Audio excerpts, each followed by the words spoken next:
ആടുന്നുണ്ട് ആടുന്നുണ്ടേ മാണിക്കച്ചമ്പഴക്ക. എന്റെ അമ്മേ, എന്നെ കിഡ്നാപ്പ് ചെയ്തേ. കിട്ടി സുന്ദര, കിട്ടി കിട്ടി. അയ്യോ എന്നെ വിടണേ. ആഹാ, ഇവരെ കിട്ടിയത് നന്നായി. തനിക്ക് വവ്വാലിറച്ചി ഇഷ്ടമല്ലല്ലോ. അതിനിവനെ തിന്നാൻ ആര് പറഞ്ഞു?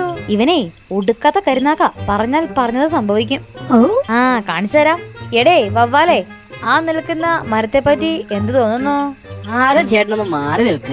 ദാ ആ ചക്കയൊക്കെ ഇല്ലേ, അത് എപ്പോഴാ വീണെന്നും പറയാൻ പറ്റില്ല. അയ്യോ, ആഹാ, ഇവനാണ് കൊള്ളാലോ സൂത്ര.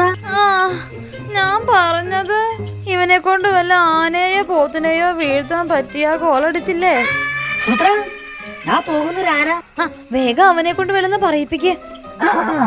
എടാ വേഗം ആനയെ പറ്റി വല്ലതും പറ. ആനയ്ക്ക് തുമ്പിക്കൈയുണ്ട്. അത് പോരാ, വേറെ വല്ലതും പറ. ആനയുടെ വാലിനെയാണ് ആനവാലെന്ന് വിളിക്കുന്നത്. 4 കാലും വാലുമുള്ളൊരു മൃഗം. എടാ ഇങ്ങത്തോ, അവനെ ഇന്ന് ഞാൻ മര്യാദക്ക് ആന വീഴുന്നതിനെ പറ്റി പറ. അതിനെന്തിനാ ഞാൻ ചൂടാവണത്? തലയിലൊരു ചക്ക വീണെന്ന് വെച്ച് ഇത്രയും ദേഷ്യപ്പെടാനുണ്ടോ? ഒരു ചക്ക വീണിട്ട് ഇത്രയും ദേഷ്യം, അപ്പോൾ ഒരു 10 ചക്ക വീണാലോ? അയ്യോ സൂത്ര.